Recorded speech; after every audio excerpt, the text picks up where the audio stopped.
Smart Libels proudly present. Halo Sobat Libels, kembali lagi di acara Libels Talk Broadcasting, eksplorasi kreatif menuju produktif. Bersama saya Naira Sibil Islami yang akan menemani sobat-sobat sekalian untuk membahas perihal menarik dengan calon ketua OSIS Libels nomor urut 2 periode 2023-2024. Nah, bagaimana nih kabar sobat-sobat sekalian? Semoga sehat-sehat selalu ya, karena akhir-akhir ini cuaca di Semarang tuh kerasa panas banget. Tetap jaga kondisi dan kesehatan ya. Nah, pada kesempatan kali ini kita kedatangan bintang tamu spesial nih yang sudah pasti kalian tunggu-tunggu. Langsung saja kita sambut, ini dia Kak Bram. Halo semuanya. Halo Kak Bram. Bagaimana nih kabar kakak hari ini? Baik. Biasanya tuh saat menjelang pemilu tuh pasti banyak hal yang harus dipersiapkan kan Kak? Nah, boleh kasih tahu kesibukan akhir-akhir Kak Bram tuh ini apa aja?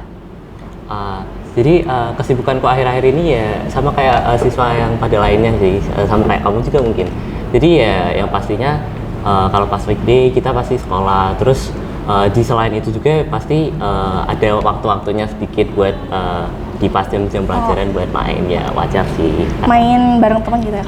Main kayak main game, main HP kayak gitu supaya ya ngatur kebosanan lah supaya. Kalau di luar sekolah sibukannya? Kalau di luar sekolah sendiri nggak ada kesibukan yang signifikan banget, paling ya cuman olahraga aja supaya badan tetap fit. Soalnya kan sekarang Semarang, wah musimnya lagi nggak nentu banget, apalagi mataharinya 5 lagi. Panas 5 guys. Olahraga, kira-kira olahraga apa sih yang dijalanin sama Kak Bram? Kalau ke rutinitasku sendiri biasanya aku home BO atau enggak workout sendiri. Terus aku sendiri juga punya hobi di bidang olahraga, di bidang badminton. Kadang kalau misalkan ada temen yang ngajak, aku pasti ikut kalau badminton. Hobi nih Kak, kan tadi hobinya udah disebutin nih tentang badminton. Hobi favoritnya Kak Bram tuh selain badminton apa nih? Nah, selain badminton sendiri, aku ada hobi di bidang seni, terutama seni musik. Aku senang buat nyanyi, ataupun aku juga senang buat main gitar ya. Tapi cuma basic aja sih, nggak sampai yang bisa wah. Oke. Hobinya Kak Bram itu yang badminton itu dilakuin per minggu berapa kali atau setiap harinya?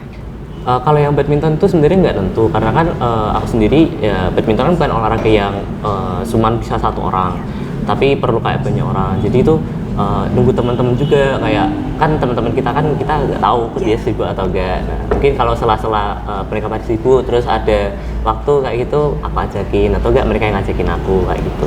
Terus kalau misalkan hobi seni musiknya Kak Bram itu dilakuin berapa kali, atau Kak Bram tuh juga ngajak teman gitu buat ikut main musik?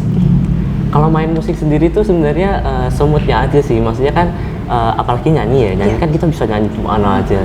Apalagi kalau misalkan di rumah atau enggak di kamar mandi nih, pasti kan kalian sering juga kalau misalkan lagi mandi gabut nyanyi kayak gitu. Nah itu juga salah satunya tempat ya buat itu istilahnya kayak ngeluangin hobi aja kayak gitu. Kelihatannya Kak Bram sendiri tuh suka banget sama musik gitu ya Kak. Lagu yang paling Kak Bram suka tuh apa? Kalau lagu, aku sih jujur lumayan suka sama albumnya Taylor Swift. Apalagi untuk lagu-lagunya kayak contohnya Wildest Dream, atau enggak Enchanted, atau enggak masih banyak lagi Mirrorball atau kayak gitu. Sama banget Kak, aku juga suka lagunya Taylor Swift. Enak banget Kak. Lagu galau tapi gimana ya Kak ya? Enak. Iya sih, lagunya galau, cuma ya kalau enak ya. Oke, selanjutnya Kak. Kira-kira tuh aktivitas keseharian Kak Bram di SMA Negeri 15 Semarang itu apa aja? Kalau aktivitas di SMA Negeri 15 Semarang, tentunya sendiri kan aku sendiri ikut gabung di organisasi OSIS. Nah, kalau misalkan kemarin-kemarin kan di OSIS ini lagi ngadain Danusana. Kesibukanku kemarin itu adalah untuk mengatur Danusana kayak gitu. Apalagi aku juga bagian koordinator dari Sekbid 6 Serang. Ekskul nih Kak, kan biasanya di SMA ini minimal nih satu siswa tuh harus memilih satu ekskul. Nah, ekskul yang diikutin sama Kak Bram tuh apa aja?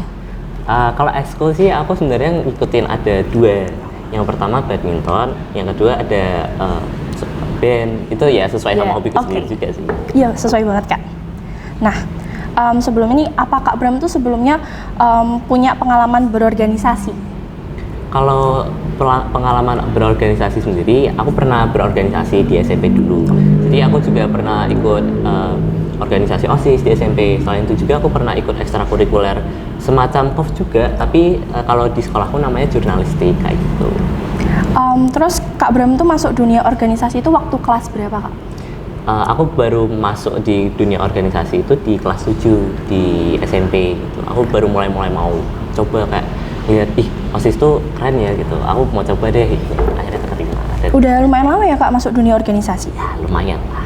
Kira-kira nih, apa yang membuat Kak Bram tuh suka dan tertarik buat masuk ke dalam dunia organisasi? Di organisasi sendiri kan kita juga ketemu banyak teman-teman baru nih. Nah, aku sendiri tuh senang buat ketemu kayak teman-teman di organisasi OSIS. Kayak kita mungkin bahas-bahas bareng juga masalah proker, ataupun kita di sini harus ngerancang suatu event. Di situ aku juga senang. Terus kita kayak kerjasama juga buat cari dana atau kayak gimana. Itu juga salah satu kesenanganku sendiri ya. Singkatnya sih, aku senang kalau ketemu orang-orang banyak kayak gitu. Ini ya, kakak tuh ekstrovert ya termasuknya ya? Ya, bisa dibilang kayak sih kayak gitu. Di sini kan aktivitas dalam organisasi itu biasanya tergolong banyak ya Kak. Apalagi Kak Bram ini menjalankan satu organisasi dan menjalankan 2 exco. Terus kakak juga harus ikut sama kegiatan sekolah. Nah, gimana sih cara kakak buat membagi waktu biar nggak keteteran?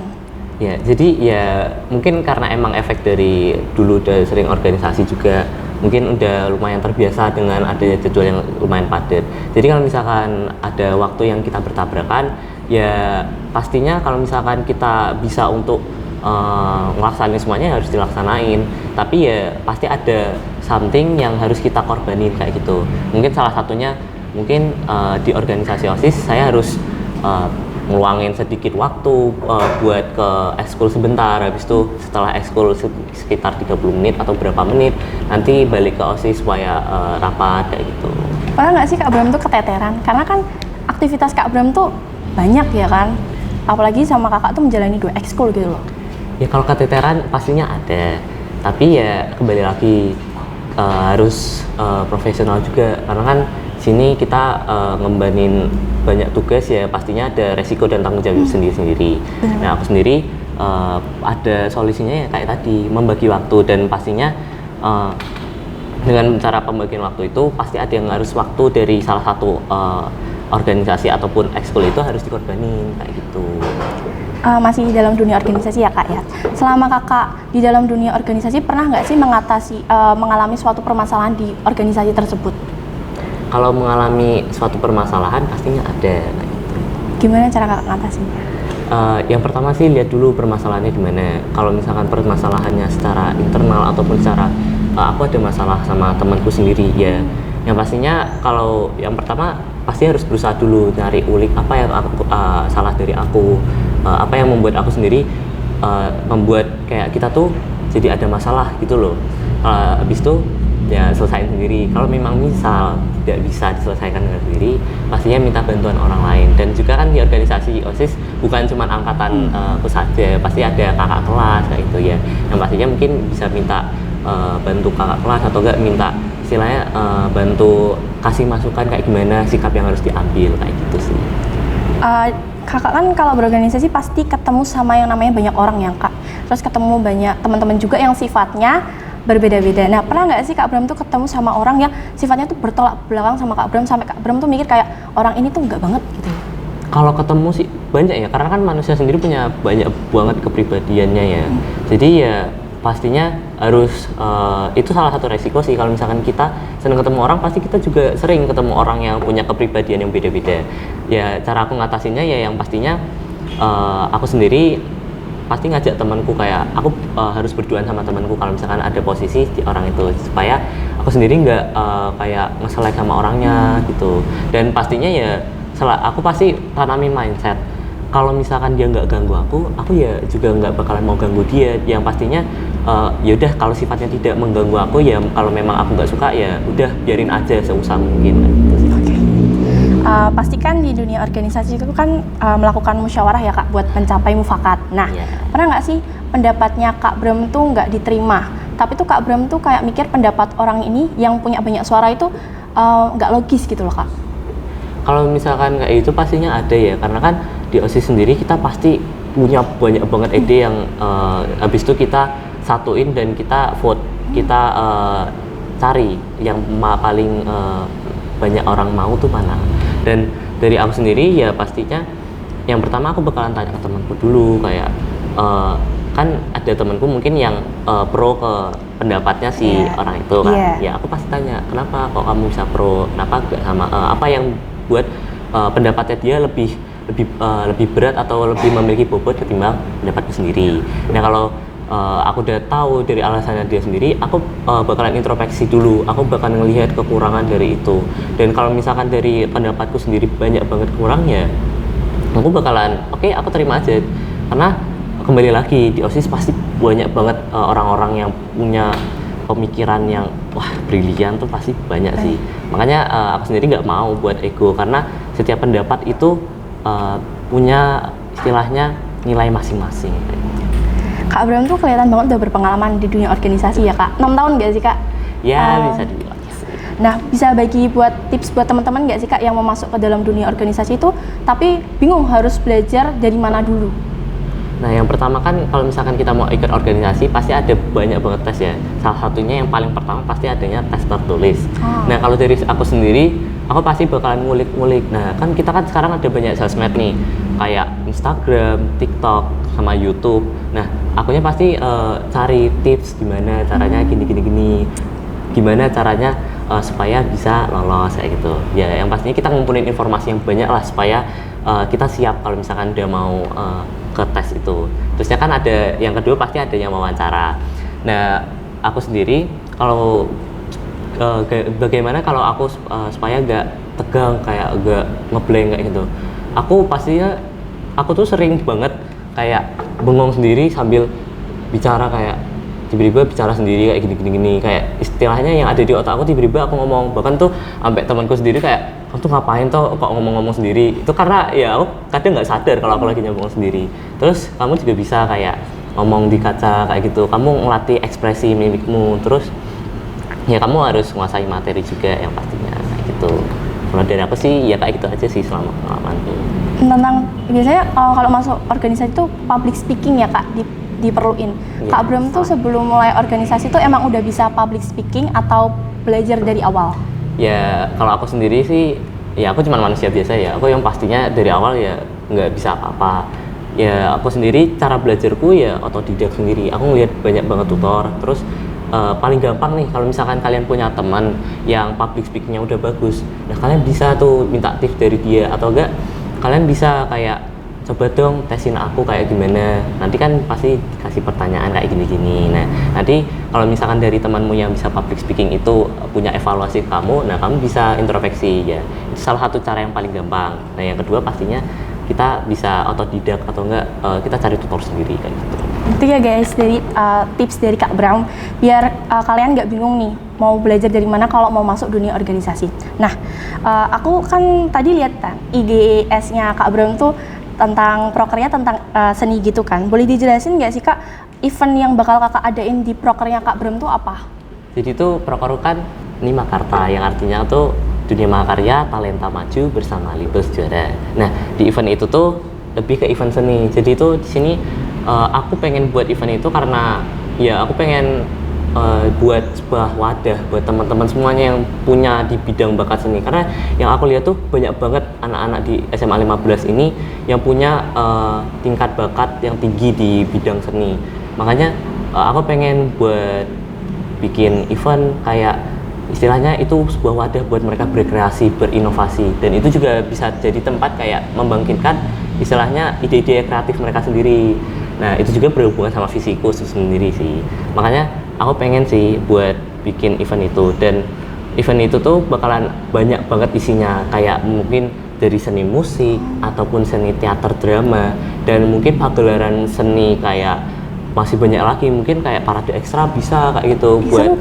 Buat apa namanya, misalnya menghibur lah di acara kayak gitu ya. Seru. Singkatnya kayak gitu sih acaraku. Terus jika Kak Bram nih terpilih menjadi ketua OSIS, apa visi dan misi Kak Bram? Nah, visiku sendiri itu meningkatkan kualitas SMA Negeri 15 Semarang menjadi lebih cerdas, bertanggung jawab, berintegritas, serta mengimplementasikan konsep tritif. Nah, konsep tritif itu yang pertama adalah inovatif, kreatif, dan juga produktif. Nah, itu juga berhubungan nih sama misi dan juga prokerku tadi. Nah, misiku sendiri adalah mengoptimalkan komunikasi yang ada di SMA Negeri 15 Semarang atau secara internal dan di luar sekolah ataupun secara eksternal. Dan yang kedua adalah aku pengen buat memastikan setiap siswa yang ada di SMA Negeri 15 Semarang dapat tumbuh berkembang tanpa memandang latar belakang ataupun dari kemampuan mereka sendiri. Jadi, misalnya aku pengen setiap siswa itu bisa buat berkreasi, mengeluarkan semua bakat mereka tanpa harus mandang mereka tuh dari mana, kemampuan mereka apa, kayak gitu. Misalnya kasih chance buat mereka ataupun kesempatan. Terus soal komitmen nih Kak, gimana sih komitmen Kak Bram nantinya sebagai calon pemimpin? Ya, yang pastinya kalau aku nanti menjadi seorang pemimpin, aku harus nyatuin kan semua anggota-anggotaku. Ya, aku sendiri pasti bakalan merangkul teman-teman semuanya, mulai dari angkatanku sendiri, dari adik kelas, mulai dari organisasi dulu. Habis itu kalau misalkan dari organisasi ini sudah istilahnya cukup bisa aku rangkul, ya mulai dari ke teman-teman SMA Negeri 15 Semarang gitu sih. Terus jika semisal nih Kak, misalnya Kak, kalau ada proker yang Kak Bram yang nggak dapat berjalan gitu, gimana sih solusi Kak Bram atau yang bisa Kakak berikan gitu? Yang pertama sih solusinya ya di sini kan kita pasti kalau misalkan mau ngada event ada pengajuan ke sekolah. Nah, kalau misalkan event itu ditolak, ya yang pertama aku harus nyatet poin-poin apa yang bisa bikin event ini ditolak. Dan kalau misalkan poin itu berkaitan dengan eventku sendiri, ya aku bakalan mengevaluasi sampai memang event itu layak ataupun bisa diterima oleh sekolah sendiri. Kayak gitu sih solusinya. Dirombak gitu ya Kak ya? Ya, dirombak yang emang harus dirombak kayak gitu. Tapi masih mencakup tentang seni? Ya, yang pasti. Terus terakhir nih Kak, apa sih harapan Kakak buat sekolah ke depannya? Yang pastinya harapanku buat sekolah ke depannya, aku pengen semua anak-anak di SMA Negeri 15 Semarang bisa berkreasi tanpa harus takut kayak aduh aku kemampuanku kayak gini toh, ya aku pengen ya tidak usah dipandang kayak kamu takut kayak gini, berkreasi aja gitu, karena menurutku semua bakat itu pasti ada plus dan minusnya, dan gak semua yang kamu pikir bakatmu tuh jelek itu enggak, karena menurutku mungkin banyak orang yang belum bisa menemukan saya titik wow-nya di bakat kamu. Ya aku percaya setiap orang tuh punya bakat terpendam yang bisa mereka torehkan. Sobat Libels, jangan takut buat berkreasi ya. Berekspresi aja semampumu gitu. Terus ini Kak ya, terakhir nih, Kakak kan punya jargon. Boleh nggak sih kasih tahu ke Sobat Libels jargonnya Kak Bram tuh apa? Nah, jargonku tuh ya agak panjang-panjang juga. Jadi jargonku cuman kayak together we can, kayak gitu sih. Together we can. Oke Sobat Libels, jadi itu tentang hal menarik mengenai Kak Bram sebagai calon ketua OSIS periode 2023-2024. Nah, bagi teman-teman yang tertarik dengan proker Kak Bram, bisa vote nomor urut 2, Together We Can. Terima kasih ya buat Kak Bram udah menyempatkan waktu mengobrol dengan aku. Seru banget ngobrol sama Kak Bram, jadi bisa tahu tentang hal-hal menarik tentang Kak Bram gitu. Akhir saya Naira Sibi Islami dengan saya Bram Alexander Abiyu pamit undur diri. Wassalamualaikum warahmatullahi wabarakatuh.